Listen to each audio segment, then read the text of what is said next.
তারপরে যখন প্রথম যাদের কয়েকজনকে ধরলো তাদের মধ্যে সরকার সাহেবের সিকিউরিটির পরে সব থেকে কাছে যে ব্যক্তিটি দাঁড়িয়েছিল সেই ব্যক্তিটি গ্রেফতার হয়েছে। আমি আজও বলছি 21 থেকে 23 এই ধরনের চরম হিংসার রাজনীতি হয়নি যেটা সরকার সাহেব আমদানি করেছে। এর হাত থেকে এখন বৈধভাবে যারা চাকরি পেয়েছে তাদের চাকরি বাতিল হয়ে গেল। আজকে মাদ্রাসা এসএলএসটি নিয়োগ নাই, জুটি ছিল না, নতুন করে জুটি বাঁধছে। ভাঙড় কেন, তার যদি জাঙ্গিপাড়া বিধানসভায় সে বা তার ভাই জিততে পারে এই সত্যি তিনি আইএসএফ এ যোগদানের ইচ্ছা প্রকাশ করেছেন। তো যদি আপনি সেখানে দাঁড়ান, আমি নেব না। প্রথম কথা নটোরিয়াস ক্রিমিনালকে দলে নেব না। প্রথম কথায় উত্তর, এক কথায় উত্তর, ওই ধরনের নটোরিয়াস ক্রিমিনাল আমাদের দলের রাজ্য কমিটির মানুষজন যেখানে ধরে উঠা বসা করে, সেখানে তো মাঝে মধ্যে ঝাটকাট দিতে হয়, পরিষ্কার পরিচ্ছন্ন রাখতে হয়। সেই কাজে নিযুক্তর জন্য ওই ধরনের কুখ্যাত দুষ্কৃতীকে আমরা দলে নেব না। কারণ ওখানে ঝাটপাট দিতে দিতে আমার 5টা ভালো মানুষ যারা পেন খাতা বই নিয়ে লড়াই করতে চায়, সে ওর হয়তো কথা শুনে সে হয়তো বোম তুলে নিতে পারে। সুতরাং ওনাকে নেওয়ার প্রশ্ন আসছে না।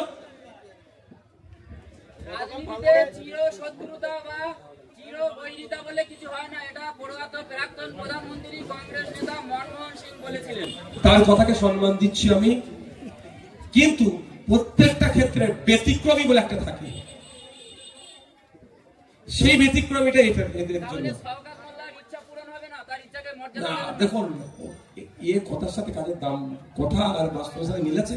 2021 সালে বলেছিল স্টেজে, যখন ভোটের প্রচার চলছে, আমার বড় ভাইয়ের নাম নিয়ে, যে ওর ছোট ভাই ভাঙড়ে, তখন আমি দাঁড়িয়েছিলাম যখন 21 নির্বাচনের সময়, যদি ভাঙড় থেকে জিততে পারে ওর, তাহলে ও যদি জিতে ওর সার্টিফিকেট ছিঁড়ে ফেলে দেবে, বা এই ধরনের কথা বলেছিল। কই এই ঘটনা ঘটেছে? তো ওনার কথার সাথে কাজের মিল নেই। অনুরোধ করছি, ওর কোশ্চেন করে সময় নষ্ট করবেন না। ভাঙড়ের পুরানো জুটি আরাবুল এবং কাইজার নতুন করে জোট বেঁধেছেন, সাংবাদিক সম্মেলন করেছেন। তৃণমূলের কার্যত গোষ্ঠীদ্বন্দ্ব প্রকাট, মাঝখানে তো রবিকুল ইসলাম আছে, যাকে খিস্তি নেতা বলে অভিহিত করা হচ্ছে। তৃণমূলের এই যে ব্যক্তিগত কোন্দল বা কলহ আইএসএফ কেমন ভাবে দেখছে? দেখুন, আমি একজন বিধায়ক হিসেবে প্রথম বলবো, যার যাকে ভালো লাগবে সে তার দিকে থাকবে, যার যে দল ভালো লাগবে করবে। দিনের শেষে আমরা ভাঙড়ের মানুষ, এটা মাথায় রেখে পলিটিক্স হোক। ভাঙড়ে এমন কোনো পরিবেশ না হয়ে যায় সে 2023-এ পঞ্চায়েত নির্বাচনের সময় কারো মা কাঁদছে, কোল খালি হয়ে গেছে, গুলিবিদ্ধ হয়ে গেছে, কার গাড়ি ভাঙচুর হচ্ছে, এগুলো নয়। এক কথায়, কে কোন দলে যাবে, কোন দলে আসবে, কে কোন গ্রুপে থাকবে, সেটা আমি বেশি চর্চা করবো না। তাদের দলের অভ্যন্তরীণ ব্যাপার কি করবে না করবে, শুধু অনুরোধ এটাই আমার, যে ভাঙড়ে হিংসা করবেন না। আপনারা রাজনৈতিক হিংসা করলে এনটিআর ভাঙড়ের মানুষের বদনাম হয়। আমরা চাইবো ভাঙড়ের মানুষের বদনাম না হয়, ভাঙড়ের মানুষ যাতে সুখে শান্তিতে থাকে। আর কোনোদিনই জুটি ছিল না, নতুন করে জুটি বাঁধছে।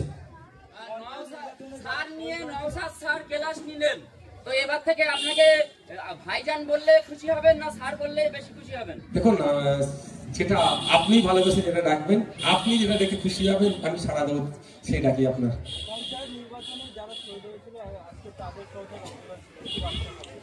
শান্তির বার্তা, ঐক্যের বার্তা, মানুষের পাশে থাকার বার্তা।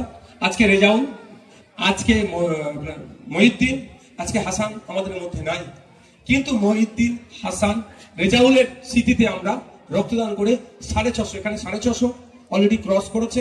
চালতা মিলিয়ে 753 জন। এই রক্ত দিয়ে অনেক মানুষের প্রাণ বাঁচবে, অনেক মুমূর্ষু রোগীর সুস্থ করে তুলবো। অর্থাৎ আমাদের মধ্যে হাসান না থাকলেও, হাসান যে কাজটা আইএসএফ এর জন্য করে গিয়েছিল, আজকেও সে কাজের সে ফল পাচ্ছে। তাই এখান থেকে বার্তা এটাই, সবসময় পজিটিভ কাজ করুন।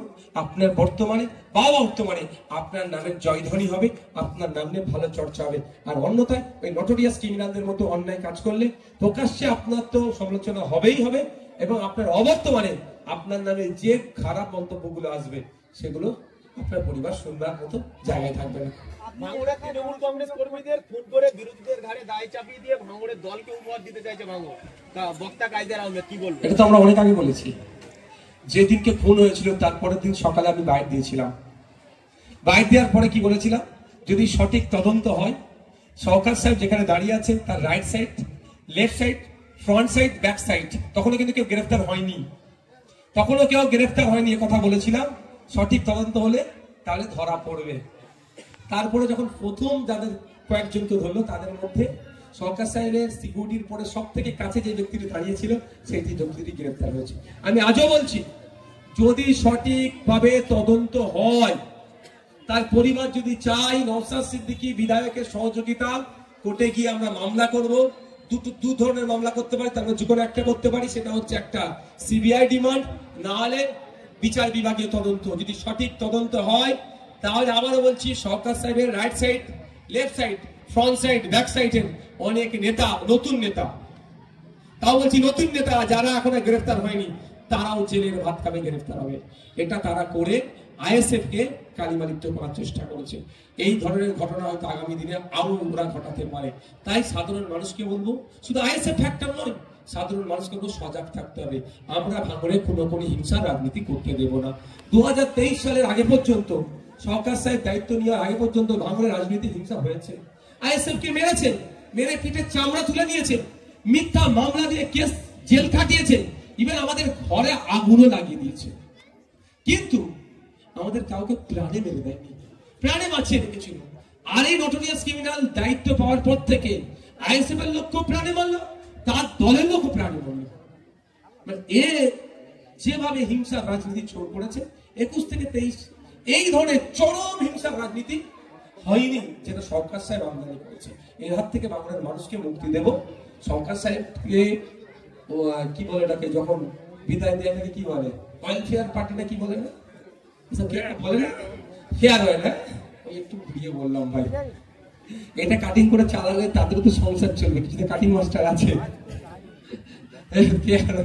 দিয়ে তাকে আমরা এখান থেকে 2023 সালে পঞ্চায়েতে এই আরাবুল ইসলাম এবং কাইজার আহমেদ সহ তৃণমূল নেতৃত্ব সবাই ছিল। 2023 সালের পঞ্চায়েতে প্রায় 9 জন মানুষের প্রাণ গিয়েছে।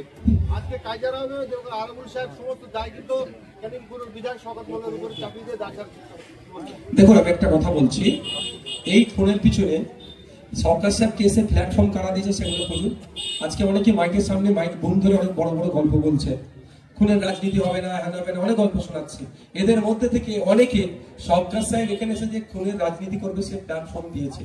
সেই জন্য দেখবেন আমাদের মহিউদ্দিন, আমাদের রেজাউল, আমাদের হাসানকে যারা খুন করেছে, আর আমাদের মানুষদের যারা গুলিবিদ্ধ করেছে, যখন আমরা অভিযোগ দায়ের করেছি, মূল ভোটারের নামগুলো আছে, এফআইআর লিস্ট খুললে দেখা যাবে। অভিযোগপত্র যখন যদি আপনারা চান দেখতে পাবেন, ওখানে আজকে অনেকে বড় বড় কথা বলছে, তাদের মধ্যে হয়তো 2-1 জনের নাম এফআইআর অভিযোগ কপিতে আছে।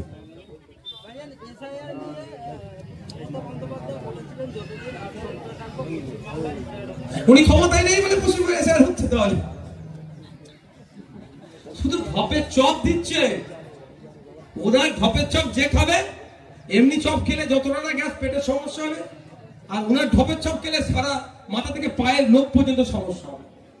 ঢপের চপ তো বলেছিল কি ডবল চাকরি, ঢপের চপ। এখন চাকরি হারারা আজকে বৈধভাবে যারা চাকরি পেয়েছে তাদের চাকরি বাতিল হয়ে গেল। আজকে মাদ্রাসা এসএলএসটি নিয়োগ নাই, 2013 সালের নোটিফিকেশন, 2023 এর নোটিফিকেশন। এই এত ডিস্টেন্স, মাদ্রাসায় প্রায় 10,000 শিক্ষাকর্মী শূন্য পদ, কিন্তু চাপে পড়ে কিছু 600 কটা ভ্যাকেন্সি, 300 না কটা ভ্যাকেন্সি দিয়েছে, মানে আপনার জয়নিং লেটার দিয়েছে। কিন্তু জয়নিং লেটারে মাদ্রাসায় গিয়ে শিক্ষকতা করার আগে মেডিকেল সার্টিফিকেট আর পুলিশ ভেরিফিকেশন, এই পুলিশ ভেরিফিকেশনের নামে বকলমে খবর পাচ্ছি এনআরসি নাকি করিয়ে নেওয়ার কাগজপত্রগুলো চাইছে। তো ঢপের চপ দিয়েছে। 10,000 মাদ্রাসা দেবার গল্প শুনিয়েছে। আনএডেড মাদ্রাসা 338টি, যাদের এখন অনুমোদনহীন, আর অনুমোদন 237টি।